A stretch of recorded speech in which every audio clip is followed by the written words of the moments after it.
I am Anne. And I'm Damien, and welcome to 12 Secret Voices, a true World War I mystery.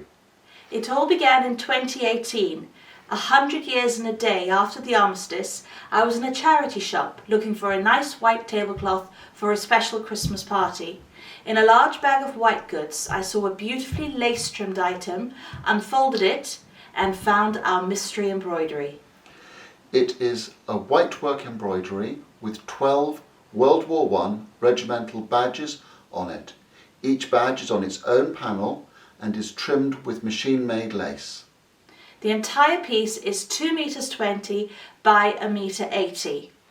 It is done in a style called art needlework, which is a running stitch on a flat surface.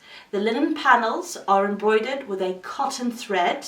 The image would first have been stenciled on and then filled in with the needlework. What is unusual about ours is that it is done entirely in whitework. The 12 badges are the Royal Flying Corps, the Royal Army Medical Corps, the Royal Corps of Engineers, His Majesty's Landships, more on that one later, the Welsh Regiment and the Essex Regiment, the Seaforth Highlanders of Canada, the Australian Imperial Force, the South African Expeditionary Force, the Munster Fusiliers, the King's Own Colonials New Zealanders, and the Canadian Expeditionary Force.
Now we've said there are 12 regimental badges.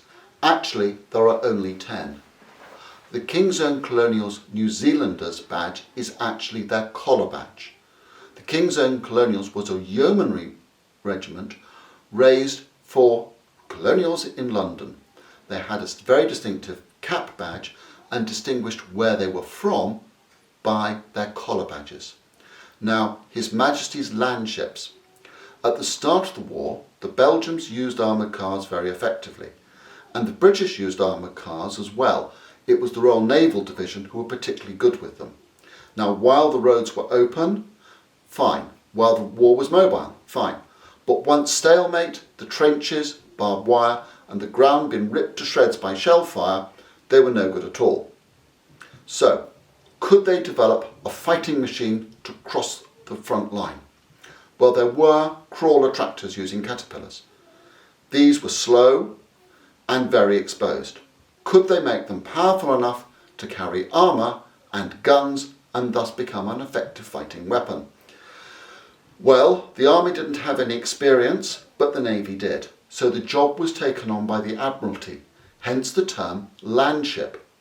Now, ours is a very early representation from sketches, so we believe it was done by someone involved in either the very early development or was a very early tank soldier. So where does tank come from? Well, you're developing a new hush-hush weapon. The last thing you want to do is let the enemy know what you're doing. So the cover story was, we're not building these things for the Western Front, they're going to the desert as water carriers for the bath units, so the men can all have a jolly good wash. The name tank was adopted and it's stuck in the English language ever since.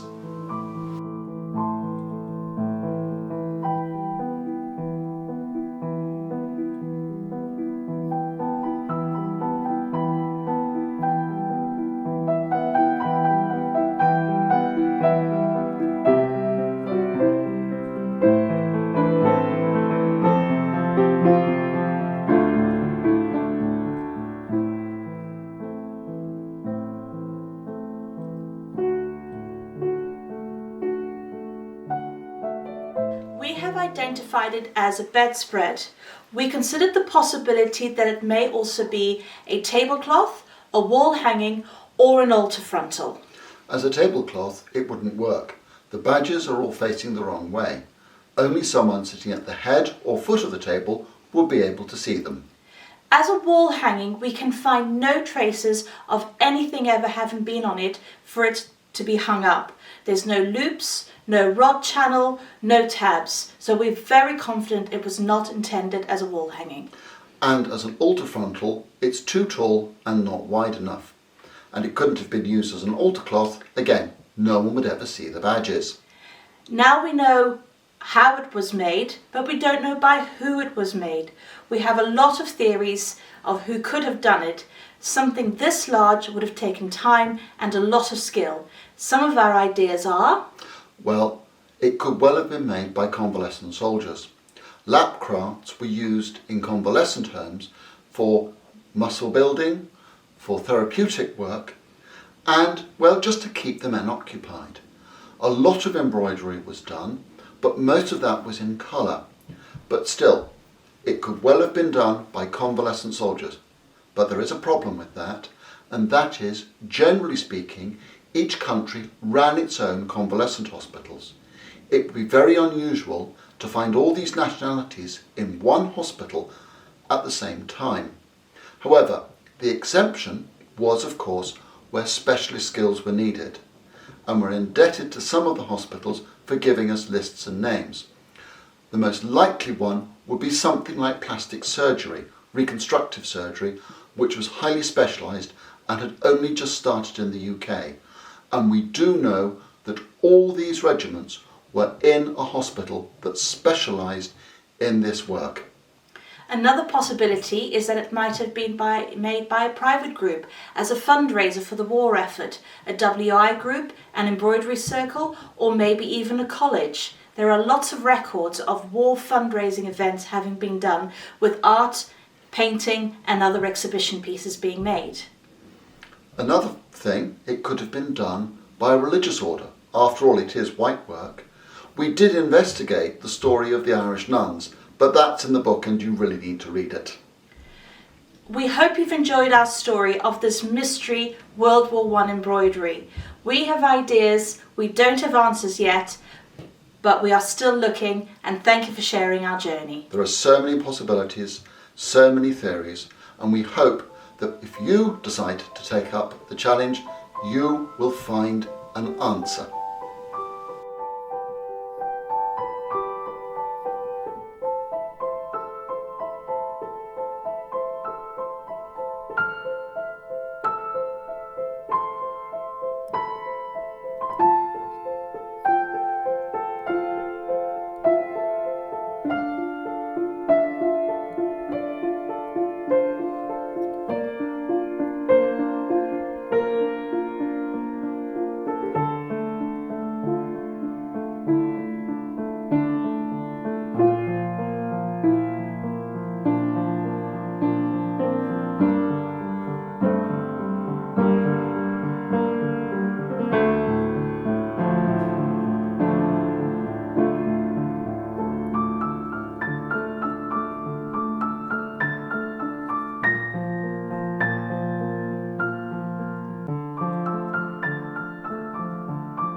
They shall not grow old, as we that are left grow old.